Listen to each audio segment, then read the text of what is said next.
I've seen Superbad probably about 700 times. It's my actual favorite movie, not what I think is the best movie, but my favorite, my comfort watch. I think most people agree that it's actually pretty good. It's insanely funny and quotable, it has memorable characters, a spicy narrative, smooth pacing, and most importantly, relatability. General audiences caught this back in 2007 and left theaters with a connection with how late high school life was represented, since the film checked a lot of boxes for capturing that awkwardness in high school with a lack of confidence. Under all Superbad's angst, the raunchiness, the horny, the rebel, the crazy, this movie is stunningly a tender coming-of-age story where our two main friends achieve what they want but lose the only thing they had, and it's rather bittersweet to see. It's one that I can recommend to anyone and can't recommend enough. It's a perfect time capsule of that generation, and it's good for depicting general high school. It's a good watch for anyone looking to feel like a teenager again and want to see how wild one 24-hour period can go.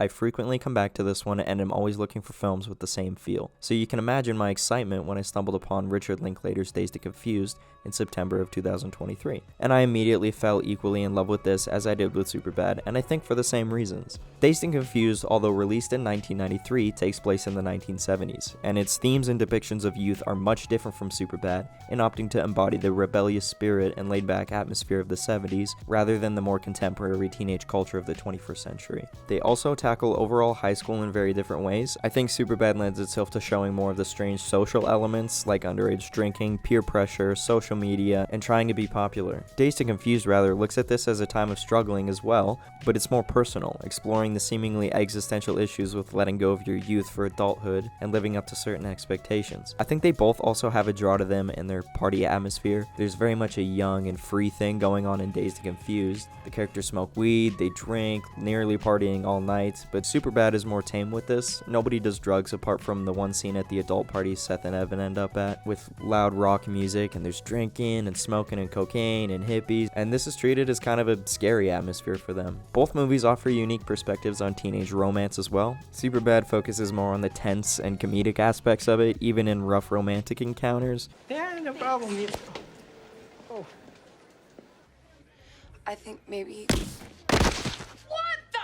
It also treats dating as kind of a rite of passage, whereas Dazed and Confused approaches romance as summer flings and low-commitment casual romances.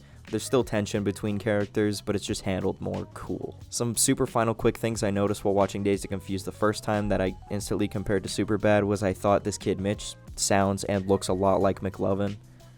They also both ride around and smoke with the out-of-their-league mentors.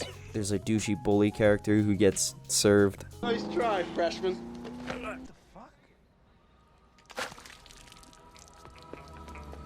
Remember me, you pig?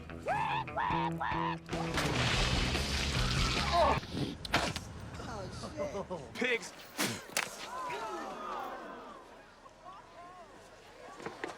Oh, shit. Nice mullet, asshole. And both movies are structured similarly. Both movies begin in the morning, and then the first third is at school, and then after school shenanigans, evening endeavors, the final bash, and then the next morning. I can't help but notice the people who made Dazed and Confused were those who went to high school in the 70s, most notably Linklater himself attending in Austin, Texas, where this movie takes place, telling us that a lot of care must have went into accurately showing us the times, and that there was a desire to tell the story for those who can relate and wish they could go back to those high school days, which is where I think these films largely differ, their purpose. I believe that both films were made for distinct reasons that appealed to the demands of the 2000s and 90s audiences in their own respects. I think setting Dazed and Confused in the 70s helps it give a grounded feel that emphasizes the social climate of that era, capturing the freedom and rebellion that would later resurface in the 90s, making this a good pick for the teens of the 90s as well. However, Superbad, I feel, is definitely much more better suited for that generation and emphasizing issues more relevant to the 2000s. Setting itself in that era lends itself to a lot of easy, awkward raunch that really helped it take off and resonate with so many people very well. But overall, I believe they do have the same appeal to them, of depicting a time in most everyone's life where responsibilities were often minimal but had so much weight, and all your friends, peers, and classmates were all going through it too, causing an unspoken connection between so many teenagers just for being young. I think this gives both films a neat charm to them, having a variety of characters represented that were likely similar to high schoolers the audience knew at that time. tying their experiences a little closer with the film. We see so much of our own lives on the screen in both movies, which is largely why they're both successful, since at the end of the day, as hard as it can sometimes be at that age, I think we all miss being young, so we try not to let it go, but eventually it ends, and to capture a sliver of it in all its glory in a feature film is, needless to say, cathartic. Well done.